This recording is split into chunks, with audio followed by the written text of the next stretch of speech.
My name is Eleanor Blackwood.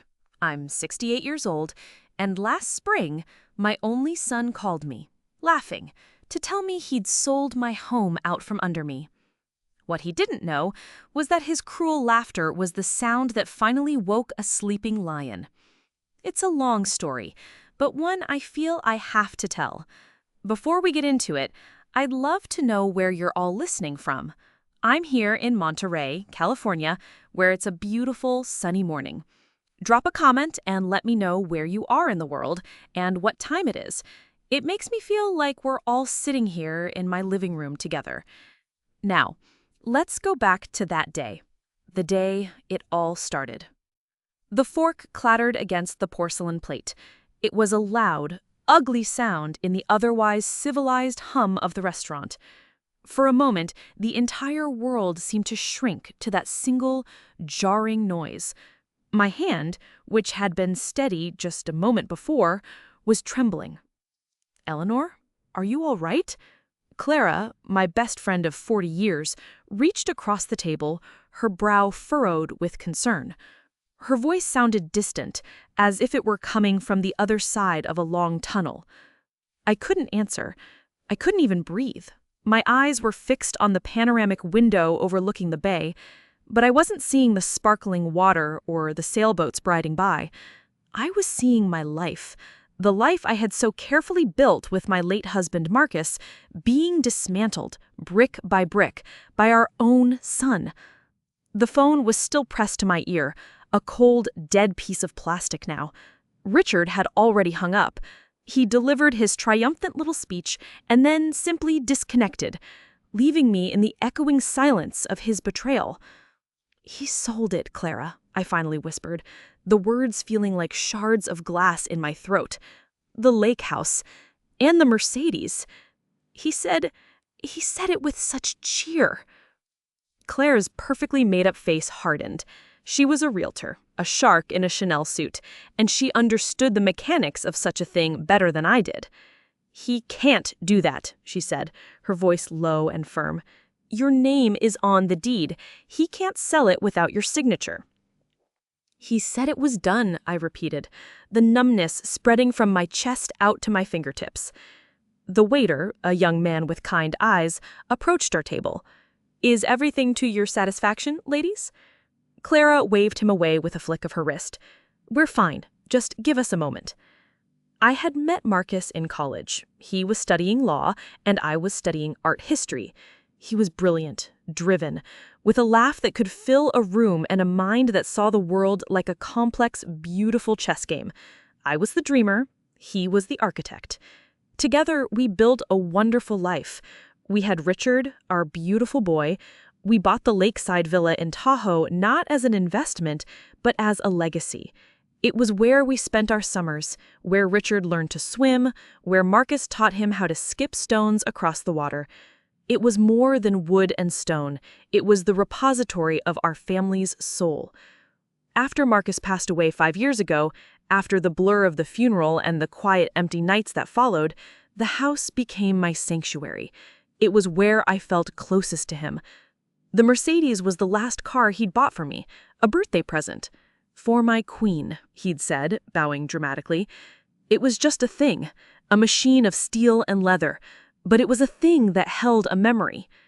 And Richard had sold them, not with a heavy heart, not with a call to explain a desperate financial situation. He'd sold them with a laugh, a cheerful, triumphant laugh that told me he didn't see it as a betrayal, but as a victory. He had finally gotten what he felt he was owed. "What did you say to him?" Clara asked, pulling me back to the present. I looked at her, and for the first time since the call, a different feeling began to stir beneath the shock. It wasn't hope, not yet. It was something harder, colder. It was the first spark of a fire I thought had long since gone out. I don't know," I lied, but I did know. In that split second, as his laughter echoed in my ear, a single, weak, almost instinctive thought had surfaced from the depths of my panicked mind. It wasn't a plan, it wasn't a strategy, it was just a whisper of defiance. I had asked him, my voice barely audible, Why, Richard? Why? He'd scoffed. Oh, Mom, don't be so dramatic. It's just business. You're all alone in that big house, and Vanessa and I could use the capital. It's for the best. And that was when it slipped out, a broken, desperate phrase. But you forgot one thing. He'd paused, the cheerfulness momentarily replaced by confusion. Forgot what? I didn't answer. I couldn't. I had simply hung up. I didn't know what he had forgotten. The words had come from nowhere. But now, sitting in that restaurant, the cold dread coiling in my stomach, I knew I had to find out what that one thing was. Or if it didn't exist, I had to create it. Eleanor, Clara's voice was sharp, cutting through the fog.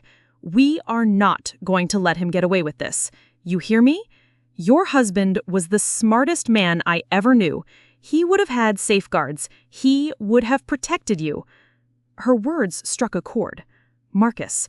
He always thought 3 moves ahead. In business, in life, in everything. He had spent his career as a corporate lawyer, structuring deals, finding loopholes, and building impenetrable fortresses of legal text. Would he have left me, his dreamer, so completely exposed? A memory surfaced, hazy at first, then sharpening into focus. Us, years ago, in a stuffy law office, a younger version of his law partner, Edward Vance, sitting across a mahogany desk piled high with documents. Marcus's hand covering mine. This is for the future, Ellie. Just a precaution for your peace of mind. At the time, I hadn't paid much attention. It was his world, the world of trusts and LLCs. I had trusted him completely. I had signed where he told me to sign, my mind on what we would have for dinner that night. Could that be it? Could that be the one thing Richard had forgotten? The trembling in my hands began to subside, replaced with a cold, steady resolve. I pushed my chair back. Where are you going? Clara asked. I am, I said, my voice stronger now. I'm going to see a lawyer. The drive home was a blur. The familiar streets of Monterey, usually a comfort, felt alien and menacing. Every passing car seemed to mock me, every cheerful face a reminder of the joy that had just been stolen from my world. I didn't go to the lawyer's office, not yet. The bravado I'd shown Clara was a fragile shield, and I knew it would shatter if I had to face a legal professional in my current state. I needed to be alone. I needed to face the ruins first. My condo, usually a haven of quiet elegance, felt like a tomb. I walked through the rooms, my hand trailing along the cool marble of the console table, the smooth silk of a lampshade. These were things Richard and his wife, Vanessa, had helped me pick out after I'd downsized from our family home a few years ago. It's more manageable for you, Mom, Richard had said, less to worry about. Was this their plan all along? To move me into a smaller, more contained space, making the grander assets, like the lake house, seem superfluous, easier to dispose of? The thought was a physical blow, knocking the wind out of me. I sank onto the plush sofa, the silence of the room pressing in on me. I am 68 years old, a widow, a mother, and, it seemed, a fool. How had I not seen this coming? The signs had been there, hadn't they? Little cuts, paper-thin slights that I had dismissed as generational differences or the stress of modern life. Vanessa's impatience whenever I spoke about family traditions. The way her eyes would glaze over when I told stories about Marcus. Richard's increasing distance. His calls becoming shorter, more transactional. The last time they'd visited, I'd overheard Vanessa on the phone in the guest room, her voice a venomous whisper. I don't know how much longer I can deal with her. It's like she's stuck in the past. At the time, it had stung. I had retreated, telling myself she was young, ambitious, and didn't understand the comfort of memory. Now I saw it for what it was, the groundwork for my erasure. They weren't just taking my property. They were trying to erase my place in the family, my role as its matriarch.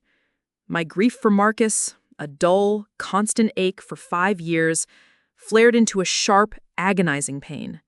He would never have stood for this. He would have seen right through Vanessa's synthetic charm and Richard's weak-willed entitlement. He would have protected me. Or had he? The doubt was a cold poison. I pushed myself up from the sofa and went to the small, built-in safe hidden behind a painting in my study. My hands shook as I spun the combination. Inside was a leather-bound folio containing the most important documents of my life: my marriage certificate, Marcus's death certificate, our wills, and the deeds to our properties. With a sense of dread, I pulled out the file for the Lake Tahoe villa. I leafed through the pages until I found what I was looking for, the grant deed. And there it was. A recent document dated just 3 weeks ago. A transfer of ownership from me, Eleanor Blackwood, to a holding company I'd never heard of. And at the bottom, a signature. My signature. Or rather, a clumsy, almost insulting forgery of it. It was too neat, too perfect. My actual signature was a hurried, slightly arthritic scrawl. This was the careful, deliberate penmanship of someone trying to imitate it. A wave of nausea washed over me. This wasn't a misunderstanding. This wasn't a desperate son making a bad decision. This was a calculated, criminal act, a cold-blooded conspiracy. I collapsed into my desk chair, the forged document fluttering to the floor. It was over. They had done it. They had the signature, the legal-looking paper. What could I do? A long, messy court battle? My word against theirs? They would paint me as a confused, senile old woman who had forgotten she signed the papers. They would use my grief for Marcus, my age, my quiet life against me. Tears I didn't know I had left began to stream down my face. They weren't just tears of sadness, but of rage. Rage at my son, at his manipulative wife, and at myself for being so blind. I looked at the photograph on my desk. Marcus and me, 20 years younger, standing on the deck of the lake house, the mountains a majestic backdrop. His arm was around me, his expression of complete contentment. As I stared at his smiling face, his words from that day in the lawyer's office echoed in my mind again, clearer this time. If there's ever any trouble, Ellie, any trouble at all, don't try to fight it yourself. Don't panic. Just call Edward. He's not just our lawyer, he's a strategist. He holds the blueprints. The blueprints. What blueprints? My tears stopped. My breathing steadied. The despair, so absolute just moments before, began to recede, replaced by a surge of adrenaline. I had been so focused on my own signature, on the deed in front of me. But what if that deed was just one page in a much larger, more complex book? What if what Richard had done was like trying to steal a single brick from a fortress, not realizing it was connected to the entire structure? I looked at the forged signature on the floor, and for the first time I saw not a symbol of my defeat, but a piece of evidence. It was their mistake, their arrogant, sloppy mistake. I stood up, my back straight. The grieving widow was gone. The hurt mother was still there, but she was now standing behind a wall of ice. I walked over to the phone. My hand was perfectly steady as I looked up the number for Vance and Associates. Richard thought he had ended the story. He had no idea he had just given me the motivation to write a new ending.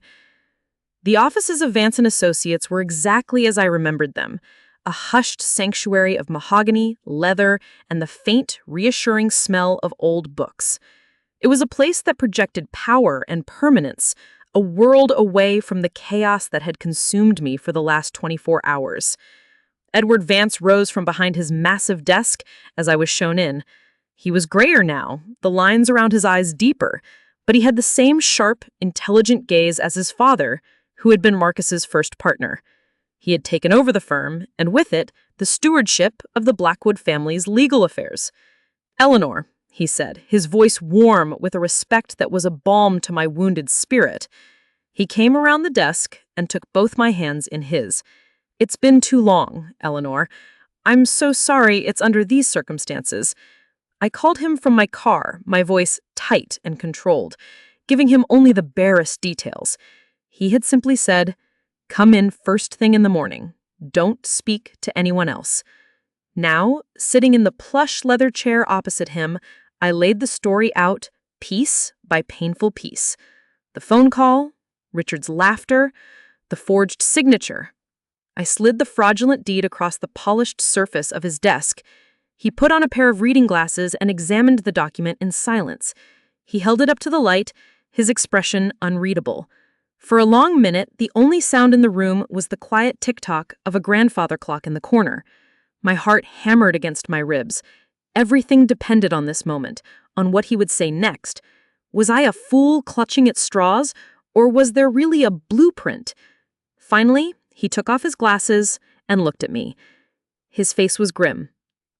"This is bad, Eleanor," he said, and my stomach plummeted. "The signature is a clear forgery, but a decent one. The document has been filed with the county. The holding company is a ghost corporation registered in Delaware, designed to be anonymous. They've been clever. This is Vanessa's work," I'd wag her. "She has the vicious ambition for it." He leaned forward, his hands clasped on the desk. "I'm not going to lie to you. To undo this through normal channels would be a nightmare. It would be a long, public, and brutally expensive court battle. They would file motions to have you declared mentally incompetent. They would drain your savings, hoping you'd give up. It would get ugly." The air rushed out of my lungs. It was exactly as I had feared. I was facing a war of attrition, one I didn't have the emotional or financial stamina to fight. The fire that had ignited the night before dwindled to a fragile ember. "So, that's it?" I asked, my voice thin. "He wins?" Edward held up a hand. I said that's what would happen through normal channels. A flicker of something, a glint of the strategist Marcus had spoken of, appeared in his eyes. "But your husband never, ever operated in normal channels. Marcus viewed the law not as a set of rules, but as a toolbox, and he built you a fortress." He swiveled in his chair and turned to a massive, fireproof filing cabinet behind him. He spun a dial, opened a heavy drawer, and pulled out a thick, blue, leather-bound binder. It thudded onto the desk between us. The gold lettering on the spine read simply, "The Blackwood Family Trust." "Richard thinks you own that house, Eleanor," Edward said, tapping the binder. "You don't. You haven't for 20 years. He opened the binder. The pages were filled with dense legal text, diagrams, and signatures. After a particularly nasty inheritance dispute Marcus handled for a client, he came to me. He was worried, not about you, but about the world. He said, "The world is full of desperate people, Edward, and sometimes that desperation can infect even the people you love. So we created this." He explained it to me in simple terms. The lake house, the art collection, a significant portion of their liquid assets, and even the Mercedes were not in my name. They were owned by the Blackwood Family Trust. I was the sole trustee and lifetime beneficiary, meaning I had full control and use of everything until I passed away, but I did not have the legal right to sell the core assets. To do that required a unanimous vote from a 3-person board: me, Edward, and a third independent party, a retired judge who was a friend of Marcus's. "The deed Richard forged is legally worthless," Edward explained. "He's attempting to sell a property that the signatory, you, has no legal authority to sell. It's like a tenant trying to sell his landlord's apartment." A wave of relief so profound it made me dizzy wash over me. I wanted to weep. "So, that's it?" I asked, my voice thin. "He wins?" Not so fast. Edward's expression was still serious. "This is our ace, but we don't play it yet. Right now, they think they're in control. They're arrogant, and arrogant people make mistakes. We let them continue down this path, digging their own graves. They've already committed forgery and wire fraud. Let's see what else they're willing to do." For the first time, I understood what Marcus meant by strategist. Edward wasn't just a lawyer, he was a hunter. "So what do we do?" I asked, leaning forward now, a part of the team. I was no longer a victim seeking rescue. I was a client seeking counsel for a counteroffensive. "We don't attack the sale directly," Edward said. "That would tip them off. We attack its foundations, we bleed them, we create complications, we make them feel the pressure so they are forced to come to you and reveal their hand. He smiled, a thin, sharp smile. The law can be a sledgehammer, Eleanor, or it can be a scalpel. Marcus preferred the scalpel. Let's get to work. The next 48 hours were a masterclass in strategic warfare. I spent the most of it in Edward's office, a pot of coffee, and a yellow legal pad, my new companions. The initial wave of relief had been replaced by a focused, cold anger. This was no longer just about getting my house back. It was about dismantling the cruel machine my son and his wife had built. Edward's first move was a piece of legal artistry. He explained, pacing in front of the large window that overlooked the city, "We can't just tell the county registrar the deed is fraudulent. That would trigger an immediate investigation, and Richard would know we're on to him. He'd lawyer up, and it would become the messy public fight we want to avoid." "So we do nothing?" I asked, the old feeling of helplessness trying to creep back in. "No," he said, stopping to look at me. "We do something smarter.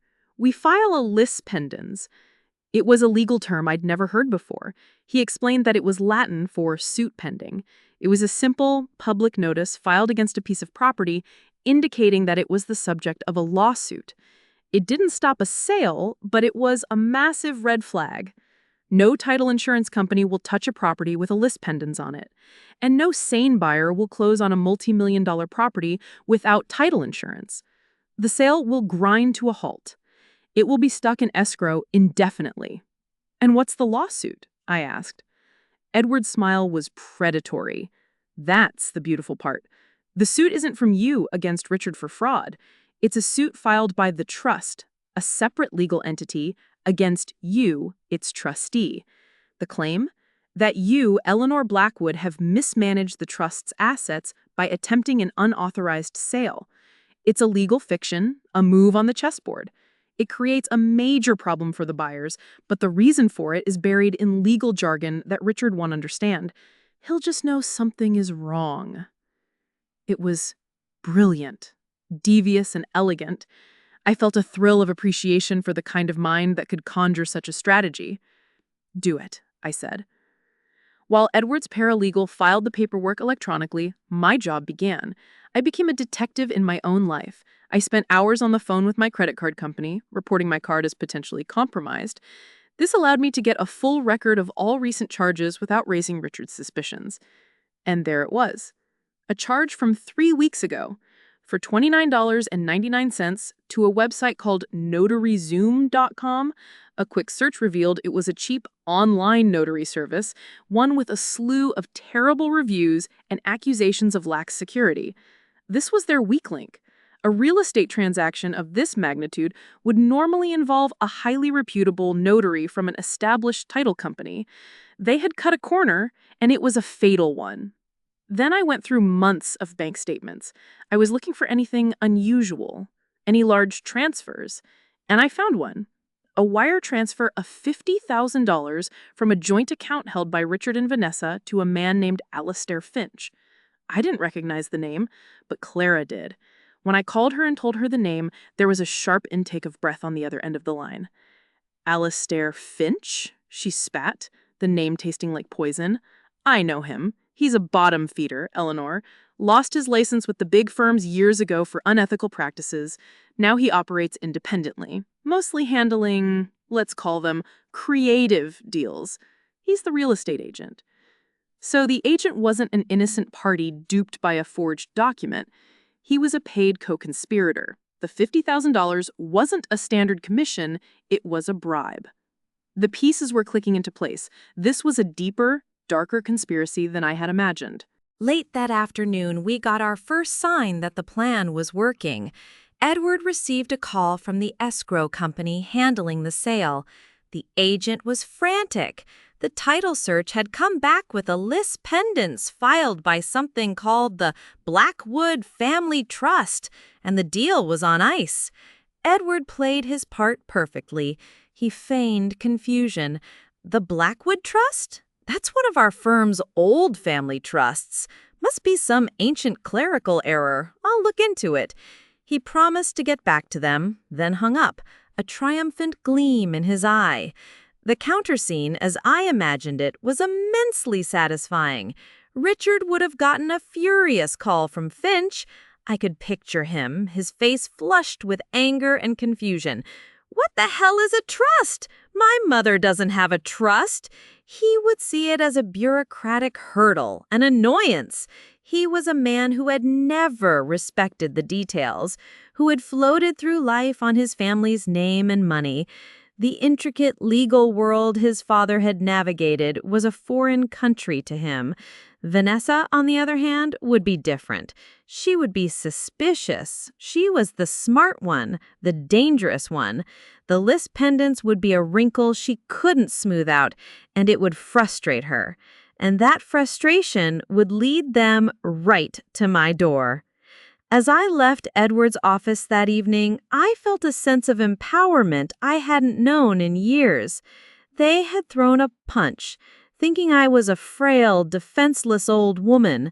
They had no idea I was standing in a fortress they couldn't see, preparing to raise the drawbridge and pour boiling oil on their heads. They thought it was a small hurdle. They had no idea it was the first bar of their cage. The knock on my door came 2 days later. I had been expecting Richard and Vanessa, braced for a confrontation. But when I looked through the peephole, my heart clenched. It was Sophia, my 17-year-old granddaughter. Her shoulders were slumped, her head bowed, and even through the distorted lens, I could see the turmoil on her young face. This was a battle I wasn't prepared for. Sophia was the one pure, untainted thing left in my relationship with my son's family. She was a bright, sensitive girl with Marcus's thoughtful eyes and a love for the absurd stories I would tell her. We had a bond, a special one, that existed outside the strained dynamic I had with her parents. To see her here now, looking so lost, felt like a new kind of wound. I opened the door. "Sophia, sweetheart, what a surprise!" She wouldn't meet my eyes. She shuffled past me into the entryway, clutching the strap of her backpack like a lifeline. "Hi, Grandma," I asked, keeping my voice gentle. "Is everything okay? You didn't say you were coming." "I took the bus," she mumbled, looking at her worn sneakers. "Mom and Dad don't know I'm here." I led her into the living room and sat her down on the sofa. I went to the kitchen to get her a glass of water, my mind racing. Why was she here? Had they sent her as some kind of scout? A pawn in their ugly game? The cynical thought made me feel sick. I pushed it away. This was Sophia. I had to trust her. When I came back, she was staring at a photo on the mantelpiece. A picture of her as a little girl sitting on Marcus's shoulders at the lake house, both of them laughing with wild abandon. "I miss Grandpa," she said, her voice small. "Me too, hummy, every day," I replied, sitting beside her. We sat in silence for a long moment before she finally turned to me, her eyes shimmering with unshed tears. "Grandma, are you selling the lake house?" The question was direct, guileless, and it told me everything. They had fed her a story. They were using her, twisting her love for me and for her father into a weapon. I chose my words carefully. This was the most delicate negotiation of all. "Why do you ask, sweetheart?" She said, he said you both decided it was for the best. He said the family needed the money for his new business and that you were being difficult, that you changed your mind and were trying to stop it. Difficult. The word was a slap. They were painting me as the villain, the stubborn old woman standing in the way of her son's success. My first instinct was to unload the truth, to show her the forged deed, to tell her about the lies and the conspiracy. But I looked at her face, her young, conflicted face, and I knew that would be a mistake. She loved her father. To tell her he was a criminal would be to shatter her world, to force her to choose between the two of us. I couldn't do that to her. I had to lead her to the truth, not force it on her. Sophia, I began, my voice soft, that house is very important to me. It's important to our family's history. It's where your grandpa taught your dad how to fish. It's where I taught you to identify the constellations. She nodded, a flicker of a happy memory in her eyes. Your father is right about one thing. We are having a disagreement about it. It's a complicated, adult disagreement about business, but it has nothing to do with how much I love him or how much I love you. I saw the tension in her shoulders relax slightly. I hadn't attacked her father. I had validated her feelings. Let me ask you something, I said. Do you remember the plans your grandpa had for you? The ones he was always talking about? She frowned in thought. He always said he was putting money aside for my college. That's right, a college fund. He was very proud of how smart you are. He wanted to make sure you could same legacy, a legacy of taking care of our own. I was showing her, not telling her. I was framing the conflict not as me versus her parents, but as the preservation of a legacy versus its destruction. Dad seems really stressed, she admitted. He and Mom are always whispering. Ever since the deal got stuck. Dad was yelling on the phone yesterday, something about a Lis pendants. She stumbled over the unfamiliar words. My heart gave a leap. This was it. She was my ears inside their camp.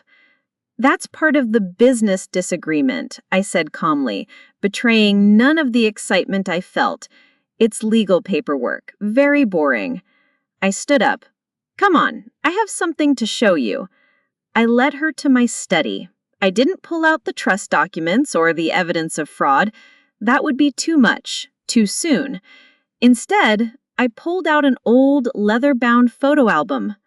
The cover was embossed with the words, Lake Tahoe Summers. For the next hour, we didn't talk about the sale. We talked about the past. I showed her pictures of a young, smiling Richard proudly holding up a tiny fish, a picture of Vanessa, early in their marriage, actually looking happy to be there, and page after page of Marcus, his love for his family radiating from every photo. As I watched Sophia trace a finger over a picture of her grandfather, I saw a change in her. The confusion was still there, but it was now mixed with a dawning understanding. She was connecting with the very legacy her parents were trying to cash in. When she got up to leave, she gave me a real hug, a tight squeeze that told me more than words could. I love you, Grandma. I love you too, sweetheart, I whispered, more than you know. As she walked out the door, she paused.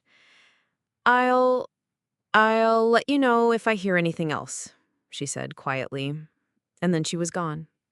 I closed the door, my back resting against it, and let out a long, slow breath.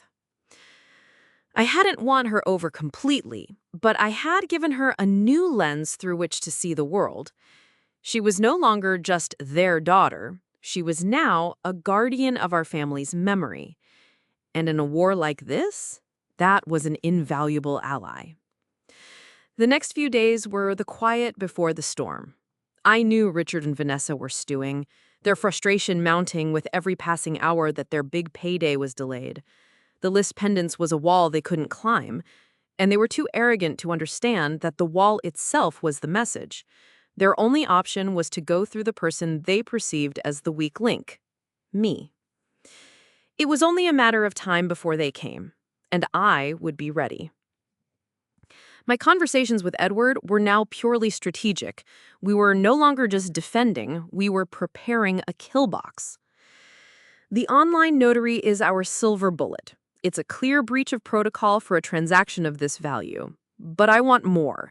When they confront you, I want to leave them with absolutely no wriggle room. I want them confessing on tape. The idea of secretly recording my own son, made my stomach turn. It felt like a violation, a final, ugly crossing of a line. But then I remembered his laughter on the phone, the casual cruelty of it, and my resolve hardened. They had declared war. I would use the weapons of war. "What do you need me to do?" I asked. Clara had a good idea. "Call a security company, a reputable one. Tell them you're a widow living alone and you've had some concerns about neighborhood safety. Have them install a few small high-definition cameras. One in the living room is essential. Get it done professionally. We need a clear video and, most importantly, crystal clear audio." I made the call that morning. The young man from the security firm was polite and discreet. He recommended a system with small, barely noticeable cameras that could be monitored from a tablet. One was placed on the bookshelf in the living room, nestled between a collection of poetry and a ceramic bird. It had a perfect, unobstructed view of the sofa and the armchair opposite it. "The audio on these is excellent, Mrs. Blackwood," the technician assured me. "It can pick up a whisper from across the room." "Perfect," I said. As he was packing up, I thought about the world I now lived in. A world where I had to install surveillance equipment in my own home to protect myself from my child? It was a bitter pill to swallow. I thought about Richard's last job, one he'd lost after his boss denied him a promotion he felt he deserved. He'd complained for weeks about the injustice of it, about his low salary, about how he was undervalued. I wondered if that sense of being cheated by the world had curdled into a justification for cheating his own mother. With the trap set, it was time to bait it. This was the hardest part. I had to make myself the target, to dangle myself in front of the predators. I had to call Richard. I rehearsed the words in my head, trying to strike the perfect balance of confused, weary, and pliable. I took a deep breath, pictured his arrogant face, and dialed. He answered on the second ring, his voice clipped and impatient. "What?" "It's Mom," I said, letting a slight tremor enter my voice. "I know who it is. What do you want? I'm busy." I just wanted to talk about the house. I've been thinking, and, well, maybe you're right." There was a pause on the other end. I could almost hear the gears turning in his head. "Right about what?" he asked, his tone shifting slightly, a hint of interest creeping in. "All of it," I said, with a sigh that I hoped sounded like resignation. "It's too much for me. This legal stuff, it's so confusing. Some lawyer for a trust called me, something about a mistake. I don't understand any of it. I'm old, Richard. I'm tired of fighting." This was the bait, the suggestion that I was overwhelmed and ready to surrender. I was playing into the exact narrative they had constructed about me. "What did the lawyer say?" he demanded, his voice sharp with suspicion. "Oh, I don't know, something about mismanagement. It was all legal jargon," I said dismissively. "Listen, can you and Vanessa just come over? We can sit down and you can explain what I need to sign to make all this go away. I just want it to be over." Silence. He was conferring with Vanessa, I'm sure of it. She would be the one to make the call. She would see this as their chance to finally close the deal, to bully the old woman into submission. "All right," he finally said, his voice now smooth, patronizing. "We'll come over tomorrow afternoon. Just relax, Mom. We'll handle everything." "Thank you, Richard," I whispered, and hung up. I sank back into my chair, my heart pounding. The cast was set, the stage was lit, the actors had been given their cues. I just had to play my part for one final scene. I felt a strange sense of calm. The fear was gone, replaced by the icy clarity of a general on the eve of a decisive battle. They thought they were coming for a surrender. They were walking into an ambush. They arrived at 2 o'clock the next day, right on time. I watched them from the window as they got out of their late-model SUV. Richard was striding ahead, a leather briefcase in his hand, a look of grim purpose on his face. Vanessa glided behind him, a picture of cool elegance in a cream-colored pantsuit. She adjusted her sunglasses, her expression unreadable, but I knew that behind the designer shades, her eyes were cold and calculating. They looked like a corporate raiding party, not a son and daughter-in-law visiting their mother. I took a deep breath, smoothed the front of my simple knit dress, and arranged my face into a mask of weary vulnerability. I intentionally left a few stray hairs out of place and put on a pair of reading glasses I didn't need, letting them perch on the end of my nose. I had to look the part. When I opened the door, Vanessa was the first to speak, her voice oozing a synthetic sweetness that made my skin crawl. "Eleanor, darling," she said, stepping inside and air-kissing the space beside my cheek. "We were so worried when Richard told us you were upset. We're here to help sort everything out." Richard just grunted a hello and walked past me into the living room, placing his briefcase on the coffee table with a decisive thud. He surveyed the room as if he already owned it. "Let's just get this over with," he said, not looking at me. I closed the door slowly, my heart a steady, rhythmic drum against my ribs. "Of course," I said, my voice soft. "Can I get you anything? Water? Iced tea?" "Nothing for me," Richard snapped, already opening the briefcase. "We're fine, Eleanor. Why don't you have a seat?" Vanessa gestured to the armchair opposite the sofa where they now sat. It was the chair directly in the line of sight of the hidden camera. Perfect. I sat down, my hands clasped loosely in my lap. The performance had begun. "I'm so glad you came," I said, looking from one to the other. "This whole thing has been so stressful. Lawyers calling, I don't understand any of it." Richard pulled out a sheaf of papers and a pen. "It's simple, Mom. There was a clerical error with the title. Some old family trust that Dad set up ages ago. It's a mess, but our lawyer has drafted a new set of documents that will clear it all up. All you have to do is sign here and here." He slid the papers across the table. I picked them up, my hand intentionally trembling slightly. I squinted at the dense text. What does it say?" Vanessa leaned forward, her expression a careful pantomime of patience. "It's just a standard waiver, Eleanor. It's a document that says you, as the trustee, authorize the dissolution of the trust's interest in the property so the sale can proceed. It's a formality." A formality. The word was so dismissive, so belittling. They were asking me to sign away my legacy, my husband's foresight, and calling it a formality? "But Edward, Mr. Vance, he said I shouldn't sign anything," I murmured, looking down at my lap as if I were a chastised child.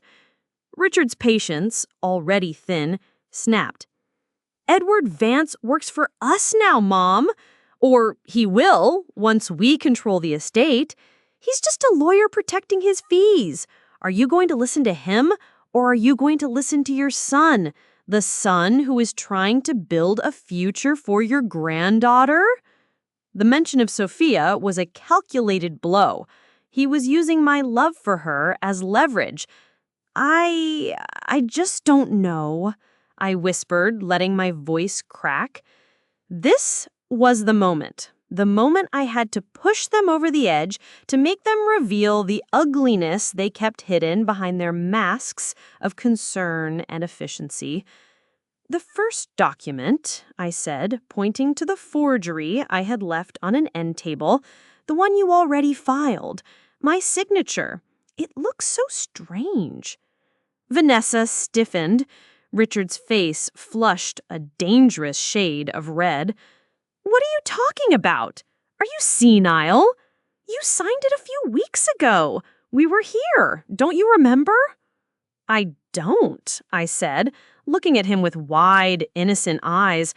"My memory isn't what it used to be, but I just feel nervous." Vanessa decided it was time to change tactics. The sweet mask fell away, replaced by one of cold, hard intimidation. Eleanor, she said, her voice dropping to a low, menacing tone. Let's be very clear. This sale is happening, with or without your cooperation. We are trying to do this the easy way to keep things pleasant, but if you force our hand, we will do it the hard way. The hard way? I whispered, feeding her the line. A court can declare you incompetent. A judge can rule that you are no longer capable of managing your own affairs. A conservator would be appointed, and that conservator, likely Richard, would sign these papers for you. Do you really want your finances, your life, handed over to the courts? Do you want to be a ward of the state? Or do you want to sign the paper, take your share of the money, and live out your days in peace? There it was, the threat, bald and ugly. It was more than I had even hoped for. Richard chimed in, leaning forward, his voice a low growl. She's right, Mom. Don't be stupid. You're all alone. We're all you have. Sign the damn paper. He pushed the documents and the pen across the table again. After all, he added, a sneer twisting his lips, the other signature worked just fine, didn't it? This just cleans things up. So sign it. He had admitted it, not just the threat, but an open acknowledgement of the forgery. I looked at the pen, then at their expectant, predatory faces. I had them. The camera on the bookcase had captured every word, every threat, every admission. The trap was sprung. Now it was time to let them know they were caught. I let the silence hang in the air for a long moment. I looked down at the documents, then back up at their faces. Richard was tapping his fingers impatiently on the briefcase. Vanessa was watching me with the focused intensity of a hawk about to strike. They believed they were moments away from victory. Slowly, deliberately, I pushed the papers back across the coffee table. I took off the reading glasses, folded them, and placed them beside me. I sat up straighter in my armchair, the feigned fragility falling away from me like a snake shedding its skin. My voice, when I spoke, was not the whisper of a confused old woman. It was clear, steady, and cold as ice. No, I said. The change in me was so abrupt, so total, that it startled them. Richard stopped tapping. Vanessa's perfectly sculpted eyebrows drew together in a frown. "What did you say?" Richard asked, a note of disbelief in his voice. "I said no," I repeated, looking him directly in the eye. "I will not be signing anything today, or ever." Vanessa recovered first. She gave a short, dismissive laugh. "Oh, Eleanor, don't be ridiculous. We've been over this. You don't have a choice." "That's where you are mistaken, Vanessa," I said, my gaze shifting to her. "You both have been very busy, forging documents, bribing real estate agents, conspiring to commit fraud. It's quite the enterprise." Richard shot to his feet. "What are you talking about? Are you senile? We haven't done anything." "Please sit down, Richard," I said, my voice calm but laced with authority he hadn't heard from me in decades. To my surprise, he hesitated, then slowly sank back down onto the sofa. "You're making a scene." I leaned forward slightly. "Let's review, shall we? You started with a forged grant deed. A good attempt, but you made a critical error. You used a cheap online notary service called Notary Zoom, didn't you?" The color drained from Vanessa's face. That was a detail only someone who had investigated them would know. Notary Zoom, I mused, tapping a finger on the arm of my chair. It sounds so modern. Unfortunately for you, it's also the subject of a federal investigation for fraudulent practices. Any document notarized by them is immediately suspect. That was your first mistake. I let that sink in before continuing. Then there's the matter of Mr. Alastair Finch. A charming man, I'm sure, especially after you wired him $50,000 as a consulting fee from your personal account, Vanessa. The authorities tend to call that a bribe. It's evidence of a conspiracy. That was your second, very clumsy mistake. Richard was staring at Vanessa now, his expression a mixture of confusion and dawning horror. "What is she talking about, V? What $50,000? Vanessa ignored him, her eyes locked on me, blazing with a furious, cornered hatred. "You have no proof." "Oh, but I do," I said softly. "Bank records are wonderfully clear, and so is the audio on modern security systems. The one on the bookshelf, for instance. It can pick up a whisper from across the room. It certainly picked up your threats about having me declared incompetent, and your admission, Richard, that the other signature worked just fine." I gestured vaguely toward the bookshelf. They both snapped their heads in that direction, their eyes scanning the rows of books, searching for the lens that had just condemned them. For the first time, I saw genuine fear in their eyes. "You've been very careless," I said, the quiet disappointment in my voice, perhaps the cruelest cut of all. "Your father, Marcus, he was a brilliant man. He built an empire on meticulous detail and strategic thinking. He would be so deeply, profoundly ashamed of this shoddy, amateurish little crime." The mention of his father seemed to break something in Richard. He slumped in his seat, his face ashen. He was a boy again, being reprimanded for a failed test, a foolish mistake.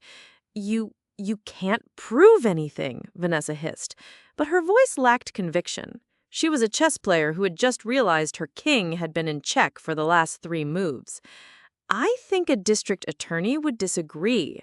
And I think, when faced with prison time, Mr. Finch will be very eager to tell them who paid him. I imagine you will be too, Vanessa. You'll turn on Richard in a heartbeat to save yourself. That's your nature, isn't it?" The room was silent, save for the ticking of the grandfather clock. The power dynamic had not just shifted, it had been completely inverted. They had walked in as predators, holding all the cards. Now they were the prey, trapped, exposed, and utterly defeated. And I hadn't even played my ace yet. Richard looked broken. He stared at the floor, his shoulders slumped, the arrogant bully from minutes before completely gone, replaced by a pale, frightened man. Vanessa, however, was made of harder stuff. The fear in her eyes was being rapidly replaced by a cold, reptilian fury. She was calculating even now, searching for an escape route, a countermove. "So what is this?" she spat, her voice low and dangerous. "Blackmail? You'll keep quiet if we walk away?" I almost laughed. It was so typical of her to assume my motives were as transactional and ugly as her own. "Oh, no, Vanessa. This is far beyond that. This isn't a negotiation. This is an education." I looked at my son. "You fought so hard for this house, Richard. You were willing to lie, to cheat, to betray your own mother for it, because you saw it as an asset, a number on the balance sheet. You saw it as your inheritance." I paused, letting the weight of my next words settle in the silent room. "But you never understood its true value, or its true owner." A frown of confusion creased Richard's pale forehead. "What are you talking about? It's your house." "No, it isn't," I said gently. "It never really was." As if on cue, the door to my study, which I had left slightly ajar, swung open. Sophia stood in the doorway. She wasn't crying, her face was pale, but her expression was resolute. In her hands, she held the thick blue leather-bound binder, the Blackwood Family Trust. Richard and Vanessa stared at her, utterly stunned. Her presence in the house was a development so far outside their calculations that they were momentarily speechless. Sophia walked slowly, deliberately, into the center of the room. She didn't look at me. Her eyes were fixed on her parents. "Grandma showed me," she said, her voice trembling but clear. "I didn't want to believe it. I didn't want to believe you would lie to me." "Sophia, this is an adult conversation," Richard stammered, trying to regain some semblance of authority. "Go to your room." "No," she said, and that single word, spoken with such quiet finality, seemed to shock him into silence. She placed the heavy blue binder on the coffee table with a soft thud, right next to their useless, fraudulent documents. "The lake house," she said, her voice gaining strength. "The art, the money Grandpa set aside for my college fund, it's all in here. It's all in the trust." She finally looked at her father, and I saw a flash of Marcus's fierce integrity in her eyes. "And Grandma isn't the owner. She's the trustee, the guardian." She took a deep breath before delivering the final, devastating blow. "And you, Dad? You were never the beneficiary. Grandpa Marcus amended the trust years ago. The ultimate beneficiary, after Grandma, is me." If my revelations had been a storm, this was the lightning strike that shattered the tree. The truth was so absolute, so devastating, it seemed to suck the very air from the room. Richard stared at his daughter, his mouth agape. The truth was not just that he had failed to steal the house. The truth was it was never his to begin with. His entire scheme, his betrayal, his cruelty, it had all been in pursuit of something he was never meant to have. He had been chasing a ghost, and in the process, he had revealed his own monstrous nature to the one person whose inheritance he was actually unwittingly trying to steal, his own daughter. You were stealing from me," Sophia whispered, the realization seeming to hit her with fresh force. "You were stealing my future." That was the checkmate, not a legal maneuver, but a moral one. The complete and utter condemnation by his own child. Richard made a small, choking sound and buried his face in his hands. Vanessa, for the first time, looked truly defeated. Her ambition, her schemes, her manipulations had all led to this, a dead end. She had hitched her wagon to a man who had just been disinherited by a ghost and condemned by his own child. At that precise moment, the doorbell rang, a calm, polite two-note chime that cut through the thick, suffocating atmosphere of the room. Vanessa and Richard both jumped, their nerves shredded. I stood up slowly. "That will be Detective Martin," I said, my voice even. I took the liberty of inviting him over. I told him I was the victim of a rather serious fraud and that the perpetrators might be still on the premises. I looked at my son, his body shaking with silent sobs, and at his wife, her face a mask of pale, impotent rage. "I believe," I said as I walked toward the door, "that he will have quite a few questions for you both." The aftermath was as swift and brutal as the confrontation itself. Detective Martin was a calm, methodical man who listened patiently as I laid out the facts, supported by Edward, who had arrived shortly after him. The video from the hidden camera, the bank statements, the expertly dissected trail of their conspiracy, it was an open and shut case. Richard was a ghost of himself. He offered no resistance, no defense. He seemed to have crumbled from the inside out, broken not by the threat of legal action, but by the look of profound disappointment in his daughter's eyes. Vanessa, true to my prediction, began her campaign of self-preservation immediately. The moment she was separated from Richard for questioning, she started to sing. She painted herself as a misguided wife, unduly influenced by a desperate, manipulative husband. She tried to spin a tale of concern for my well-being. It was a masterful performance, but it fell apart under the weight of the evidence against her. The wire transfer to Finch, the IP address logs from her computer accessing the notary website. She had been the architect, and her blueprints were all over the crime scene. Within a week, the news was all over our small community, albeit in hushed tones. Richard Blackwood, son of the legendary Marcus Blackwood, was facing charges of felony fraud, forgery, and financial elder abuse. His assets were frozen. His reputation was destroyed. Vanessa filed for divorce less than a month later. In a final act of breathtaking cynicism, she sued him for damages, claiming he had fraudulently misrepresented his financial future to her. She walked away, leaving him to face the consequences of the fire she had so gleefully started. It was a bitter, ugly end to a bitter, ugly partnership. Through it all, Sophia was my rock. She moved in with me, unable to bear the toxic atmosphere of her own home. We navigated the legal proceedings together, her quiet strength a constant source of comfort to me. She was forced to grow up too fast, to see a side of her parents that no child should ever have to witness.